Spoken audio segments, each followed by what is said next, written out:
श्री स्वामी समर्थ अध्याय 21।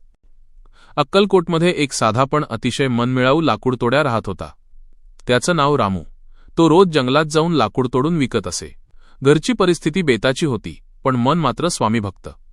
एक दिवस तो जंगलात लाकूड तोडत असताना त्याच्या कुऱ्हाडीचा दांडा तुटला। कुऱ्हाड खोल दरीत कोसळली।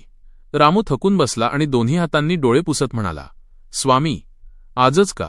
घरात धान्य नाही आणि आता कुऱ्हाड पण गेली। कमाई कशी होणार? तो रडत रडत म्हणाला, स्वामी, तुम्ही माझे अभंग आधार आहात, मला मदत करा। अचानक एक साधू त्याच्यासमोर उभा राहिला। त्यांच्या डोळ्यात तेज, चेहऱ्यावर अपार शांतता। अरे, एवढ्यासाठी एवढा नाउमेद का? रामू म्हणाला, माझं सगळं थांबलं स्वामी, कुऱ्हाडीशिवाय मी काही करू शकत नाही। साधूंनी स्मितहास्य करत हात वर केला। क्षणात एका दगडाखाली चमकणारी नवी कुऱ्हाड दिसली। जा, हे घे, तुझं काम होईल। रामू आश्चर्यचकित झाला। कुऱ्हाड हातात घेतो तोच साधू गायब। तो मनोमन म्हणाला, हे साधू स्वामी समर्थच होते। त्यांनी स्वतः येऊन माझा मार्ग काढला। त्या दिवसापासून रामूच्या जीवनात एक मोठा बदल झाला। त्याला जास्त लाकूड मिळू लागलं, जास्त पैसा आणि सर्वात महत्त्वाचं स्वामींच्या कृपेचा दृढ विश्वास। श्री स्वामी समर्थ।